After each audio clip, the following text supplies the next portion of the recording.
പ്രിയ സജ്ജനങ്ങളെ, സദനമസ്കാരം. ഏകാത്മതാ സ്തോത്ര പഠനത്തിൽ നമുക്ക് ഇന്ന് ചിന്തിക്കേണ്ടത് ഏകലവ്യനെ കുറിച്ചാണ്. 14-ാമത്തെ ശ്ലോകം. ഭഗീരഥശ്ചേകലവ്യു.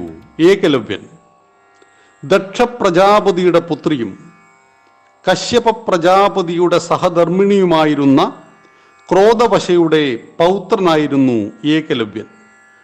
വനത്തിൽ മൃഗയാസമയത്തു ജനിച്ച പുത്രനെ അവർ വനത്തിൽ തന്നെ ഉപേക്ഷിച്ചു. അവന് പിന്നീട് വളർത്തിയത് ഹിരണ്യധനുസ് എന്ന നിഷാദ രാജാവായിരുന്നു. വനവാസി ഗ്രാമത്തിൽ വളർന്ന ബാലൻ അസ്ത്രവിദ്യയോടാണ് അഭിരുചി കാണിച്ചത്. തൻ്റെ ധനുർവിദ്യാ താല്പര്യം വികസിപ്പിക്കുവാൻ പറ്റിയ ഗുരുവിനെ തേടി നടന്ന ഏകലവ്യനെ നിയതി കൊണ്ടുചെന്നെത്തിച്ചത് ദ്രോണാചാര്യരുടെ അടുത്തായിരുന്നു. ഉന്നത കുലജാതരായ ചന്ദ്രവംശ രാജകുമാരന്മാർക്കൊപ്പം ഏകലവ്യനെ ശിഷ്യനായി ചേർക്കുവാൻ ദ്രോണാചാര്യർക്കു മടിയായി. മാത്രമല്ല, ദ്രോണാചാര്യർ അന്ന് ഈടാക്കിയിരുന്ന ദക്ഷിണ കൊടുക്കുവാൻ ഏകലവ്യനും പ്രാപ്തി ഉണ്ടായിരുന്നില്ല. എന്നാലും നീ സ്വയം അഭ്യസിക്കുന്നതെല്ലാം നിനക്ക് കരഗതമാവും എന്നനുഗ്രഹിച്ച് ഏകലവ്യനെ ആചാര്യൻ തിരിച്ചയച്ചു. ദ്രോണാചാര്യരുടെ മൺപ്രതിമയെ സാക്ഷ്യപ്പെടുത്തി ഏകലവ്യൻ നിരന്തരം പരിശീലനം നടത്തി. എല്ലാവിധ ശസ്ത്രങ്ങളും അസ്ത്രവിദ്യകളും അതിൻ്റെ ഗൂഢവശങ്ങളും അവന് നേടാൻ കഴിഞ്ഞു. ഏകലവ്യന്റെ സമർപ്പണവും പരിശ്രമവും ഗുരുവിൻ്റെ അനുഗ്രഹവും ഒത്തുചേർന്നതിൻ്റെ സൽഫലമായിട്ട് ഇതെല്ലാം നടന്നു.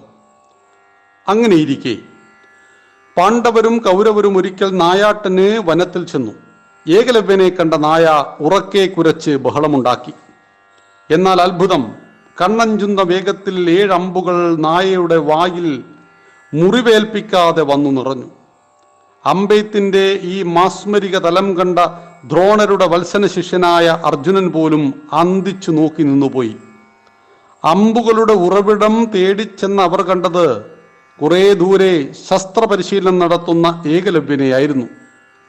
താൻ ദ്രോണാചാര്യന്റെ ശിഷ്യനും ഹിരണ്യധനുസിന്റെ പുത്രനുമാണെന്ന് അവൻ സ്വയം പരിചയപ്പെടുത്തിയപ്പോൾ പാണ്ഡവർക്ക് ആശ്ചര്യം ഇരട്ടിച്ചു. ദ്രോണാചാര്യർക്ക് അർജുനേക്കാൾ 10 മടങ്ങ് മിടുക്കനായ ശിഷ്യനോ? സംശയവുമായി അവർ ഹസ്തിനപുരിയിൽ തിരിച്ചെത്തി. ആചാര്യനോട് ചോദിച്ചു, അഥവാ അദ്ദേഹത്തെ ചോദ്യം ചെയ്തു. ദ്രോണാചാര്യരും സംഗതിയിൽ ദുരൂഹത തോന്നി. വാസ്തവം അറിയാൻ പാണ്ഡവരെയും അശ്വത്ഥാമാവിനെയും കൂട്ടി ഏകലവ്യന്റെ അടുത്തെത്തി വസ്തുതകൾ ചോദിച്ചറിഞ്ഞു. ഗുരുഭക്തിയാണ് ഏകലവ്യന്റെ നേട്ടത്തിന് കാരണമെന്ന് ദ്രോണാചാര്യൻ തിരിച്ചറിഞ്ഞു. വെറുമൊരു വേടബാലന്റെ മുന്നിൽ മുറിവേറ്റ അഭിമാനത്തോടെ നിൽക്കുന്ന അർജുനന്റെ വേദന അദ്ദേഹത്തിന്റെ മനസ്സേറ്റുവാങ്ങി. രണ്ടും കൽപ്പിച്ച് അദ്ദേഹം ഏകലവ്യനോട് പറഞ്ഞു, മകനെ, നീ എനിക്ക് ഗുരുദക്ഷിണ നൽകണം.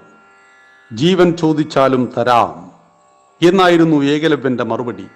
ശരി, ഇന്നു മുതൽ നീ ധനുർവിദ്യയിൽ വലതുകൈയുടെ തള്ളവിരൽ ഉപയോഗിക്കരുത്. ഏകലവ്യൻ വാക്കുകൊടുത്തു. വാക്കു തെറ്റിക്കാതിരിക്കാൻ തൻ്റെ തള്ളവിരൽ തന്നെ ഏകലവ്യൻ മുറിച്ചു നീക്കി. അക്കാലത്ത് അമ്പെയ്യാൻ തള്ളവിരലും ഉപയോഗിച്ചിരുന്നു. ഇന്ന് അമ്പെയ്ത്തിന്റെ ബാലപാഠം തന്നെ അമ്പ് ചൂണ്ടുവിരലിനും നടുവിരലിനും ഇടയിൽ പിടിക്കണമെന്നാണ്. ഉന്നമെടുത്ത ശേഷം ഞാൻ വലിച്ച് 2 വിരലും വിടർത്തുമ്പോഴാണ് അമ്പ് പായുന്നത്. തള്ളവിരൽ കൊണ്ട് വലിച്ചാൽ അമ്പ് തെന്നിപ്പോകും. ഞാണിൻ്റെ പുറകിൽ നിന്നല്ല ചില ഭാവനാസമ്പന്നർ ചിന്തിക്കുന്നത് പോലെ അമ്പ് പിടിക്കേണ്ടത്. ഞാണിൻ്റെയും വില്ലിൻ്റെയും ഇടയിലാണ്. 2 വിരലുകൾ കൊണ്ട് അമ്പ് പിടിക്കേണ്ടതാണ്. ഈ രീതി ഏകലവ്യൻ വികസിപ്പിച്ചെടുത്തതാവാം. ഇന്ന് അമ്പെയ്ത്തിൽ ഈ രീതി മാത്രമേ നിലനിൽക്കുന്നുള്ളൂ നമ്മുടെ ഈ ആധുനിക കാലഘട്ടത്തിൽ.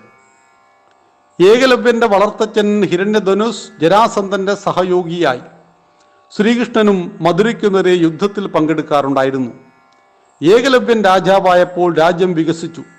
രാജസൂയ സമയത്ത് ഏകലവ്യൻ ഇന്ദ്രപ്രസ്ഥത്തിലെത്തിയത് ഒരു രാജപ്രമുഖൻ നിരവധി രാജ്യങ്ങളെ അധീനയിലാക്കിയ മഹാരാജാവായിട്ടാണ്. മഹാഭാരത യുദ്ധത്തിന് തയ്യാറെടുക്കുമ്പോൾ ഏകലവ്യനും 2 പേരും, കൗരവരും പാണ്ഡവരും, ഏകലവ്യനെ ആഗ്രഹിച്ചിരുന്നു. എന്നാൽ മഹാഭാരത യുദ്ധത്തിനു മുമ്പേ മറ്റൊരു യുദ്ധത്തിൽ ശ്രീകൃഷ്ണൻ ഏകലവ്യനെ വധിച്ചു. ജരാസന്ധനെയും ശിശുപാലിനെയും ഏകലവ്യനെയും ഞാൻ കൊന്നത് യുദ്ധത്തിൽ നിങ്ങളുടെ വിജയം കുതിച്ചാണ് എന്ന് ശ്രീകൃഷ്ണൻ ഒരിടത്ത് അർജുനനോട് പറയുന്നുമുണ്ട്. സജ്ജനങ്ങളെ, വളരെയേറെ ചിന്തിക്കപ്പെട്ട വിവാദങ്ങൾക്ക് പാത്രമായ ഒരു കഥാപാത്രമാണ് ഏകലവ്യൻ. നമ്മുടെ ആധുനിക ആളുകളുടെ ഭാഷയിൽ പറഞ്ഞാൽ ദളിതന്റെ വിരല് ചോദിച്ചു മേടിച്ചു. വനവാസി അസ്ത്രവിദ്യയിൽ കേമനായപ്പോൾ ബ്രാഹ്മണനായ ദ്രോണൻ അവന്റെ തള്ളവിരൽ മേടിച്ചു. ഇവിടെ ബ്രാഹ്മണൻ ദളിതൻ എന്ന പദപ്രയോഗത്തിനൊന്നും പ്രസക്തിയില്ല. ദ്രോണാചാര്യർ ഒരു നല്ല ഗുരുവായിരുന്നില്ല. അതുകൊണ്ട് തന്നെ തൻ്റെ ശിഷ്യന്റെ തള്ളവിരൽ അദ്ദേഹം മേടിച്ചു. അർജുനൻ ദ്രോണാചാര്യരുടെ അറിയപ്പെടുന്ന ശിഷ്യനാണ്. എന്നാൽ ദ്രോണാചാര്യരുടെ പ്രതിമയുണ്ടാക്കി വെച്ച് പഠനം നടത്തിയവൻ അർജുനേക്കാൾ മികച്ചവനായാൽ ലോകം ഒരിക്കലും ദ്രോണാചാര്യരെ പുകഴ്ത്തില്ല. കാരണം പ്രതിമയ്ക്ക് മുന്നിലാണ് ഇവൻ പഠിച്ചത് എന്ന് ലോകത്ത് പ്രചരിച്ചാൽ ഏകലവ്യൻ ലോകപ്രശസ്തനായി തീരും. ദ്രോണാചാര്യർ നേരിട്ട് പഠിപ്പിച്ച അർജുനൻ ഏകലവ്യന്റെ താഴെയുമാകും. ഈ അസൂയയും തന്നെക്കുറിച്ചുള്ള ലോകത്തിൻ്റെ മതിപ്പിനെ അർജുനിലൂടെ വർദ്ധിപ്പിക്കണം എന്ന ചിന്തയും ഒക്കെയായിരുന്നു ദ്രോണരെ കൊണ്ട് ഇത് ചെയ്യിച്ചത്. കൗരവ സദസ്സിൽ വെച്ച് പാഞ്ചാലിയുടെ വസ്ത്രമഴിക്കുമ്പോഴും ദ്രോണർ അവിടെ ഉണ്ടായിരുന്നു, ഒരക്ഷരം പറഞ്ഞിട്ടില്ല. അതുകൊണ്ട് തന്നെയാണ് ദയനീയമായ മരണം അദ്ദേഹത്തെ കാത്തിരുന്നത് എന്നുകൂടി മനസ്സിലാക്കുക. ഏകലവ്യനെ ഭഗവാൻ ശ്രീകൃഷ്ണൻ വധിച്ചു. ഏകലവ്യൻ പിന്നീട് ഒരുപാട് ദുഷ്ടനായി മാറിയ കഥകൾ വളരെ വലുതായിട്ടുണ്ട്. പഠിക്കുന്ന സമയത്തുണ്ടായിരുന്ന ഏകലവ്യന്റെ ആ മനോഭാവമായിരുന്നില്ല അദ്ദേഹം വേടന്മാരുടെ രാജാവായി തീർന്നതിന് ശേഷം അദ്ദേഹം കാണിച്ചത്. പിന്നീട് ഭഗവാന് ഏകലവ്യനെ വധിക്കേണ്ടി വന്നു എന്ന് മനസ്സിലാക്കുക. ഉത്തമനായ ശിഷ്യനായിട്ട് ഏകലവ്യനെ നമുക്ക് കണക്കാക്കാൻ കഴിയും. ഗുരുവിന് സമർപ്പണമായിട്ട് നൽകുവാൻ തള്ളവിരൽ ചോദിച്ചപ്പോൾ യാതൊരു മടിയുമില്ലാതെ മുറിച്ചു കൊടുത്ത ഏകലവ്യൻ ശിഷ്യന്മാർക്ക് മകുടോദാഹരണമായിട്ട് ഇന്നും നിലനിൽക്കുന്നു. അതുകൊണ്ട് ആ ഏകലവ്യനെ നാം സ്മരിക്കുന്നു. നന്ദി, നമസ്കാരം. വന്ദേ മാതരം.